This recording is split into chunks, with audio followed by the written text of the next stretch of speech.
crowd started to gather. The men were chanting in Arabic, Allahu Akbar, Allahu Akbar.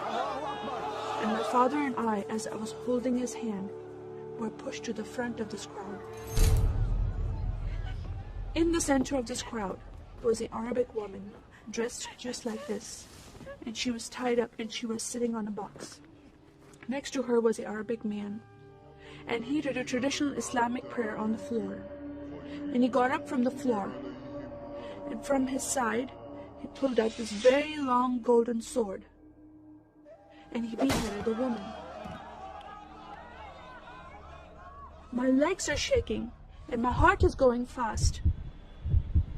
And my father said, if you don't listen to the teachings we're instilling in your life, this will happen to you one day.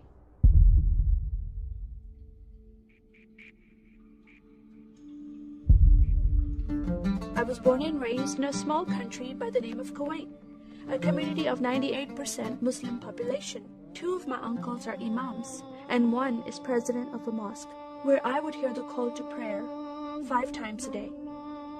As a Muslim, the word Yahudi, which means Jew, was instilled in me as a bad word, as a cuss word. Yahudis should not exist. They should be killed, and I never thought to question why would I hate them. I never met Jewish people in my life. They never did anything to harm my family. I just hated them. Just the word brought hatred in my heart. It's very important to learn the Quran and the Hadith and even memorize it in Arabic. I even entered a competition where you recite a long chapter in front of Islamic leaders and teachers.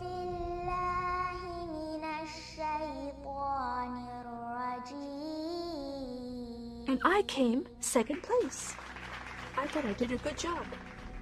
And my father said, no, that's not good enough. Most of my life for me, it was alone, by myself, broken person, in need of love from my family, but I never received it from them. I tried to experience this love from Creator God, from Allah. In my prayer times, I lifted up my hands and I cried out to Allah for help. Please have my father stop beating my mother. Please have my father stop beating me. But no help came. God is not a personable God to Muslims. God doesn't say, I love you. Saddam Hussein forces came in the middle of the night and invaded the small country of Kuwait. And then they came to my city and they destroyed property and they looted people's home and they stole possessions and they killed the men and they raped the women. Then we were granted asylum status to stay in the US. My grandmother suddenly got very sick. She had a heart attack and she went to the hospital. And 2 days later, she passed away. I was devastated because I lost my best friend. And this lady approached me and asked me if I was okay.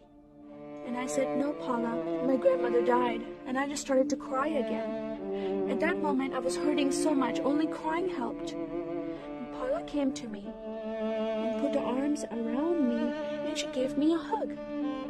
And then she asked me a question. Would you like to go to church with me? When I walked into this church, I experienced love from these people and acceptance from these people like I've never before. Fellowshipping together. They were men and women together. They didn't have to be separate. No one was judging each other. And they knew I was Muslim. They were so friendly to me themselves, accepting of me and loving of me. And that was really surprising to me. And for the first time in my life, I heard a message from the Bible. He started reading the message about Yeshua. When he walked into the synagogue, he was given a scroll from Prophet Isaiah, and he opened the scroll and he started reading that scripture. That the Spirit of the Sovereign Lord is upon me, because he has anointed me to preach the gospel to the poor. He has sent me to heal the broken heart and to proclaim liberty to the captive and freedom of sight to those who are bound, to proclaim the year of the Lord's favor. First time I heard these words of freedom and healing and liberty. I'm desperate to be freed from bondage. I was held captive in Islam and I wanted to be freed from that. I was blinded with so much hatred in my heart. The darkness broke from my eyes. The veil came off my heart. I knew the decision I was making to leave Islam is a big decision. By Sharia law, Islamic law, it is death penalty. But I'm desperate to know a living God. In that day, I gave my life to becoming a follower of Jesus. This is the God of Israel, God of Abraham, Isaac, and Jacob. And the nation of Israel is God's heartbeat. And I said, God, forgive me. I did not know I hated your people. I love the Jewish people because it's their God, their Messiah that I'm following. And He told me to love them. I never knew what happened to the 6 million Jews that died. I never heard that in Kuwait in history. Now that I met Holocaust survivors, I know their story, and I shared my story with them.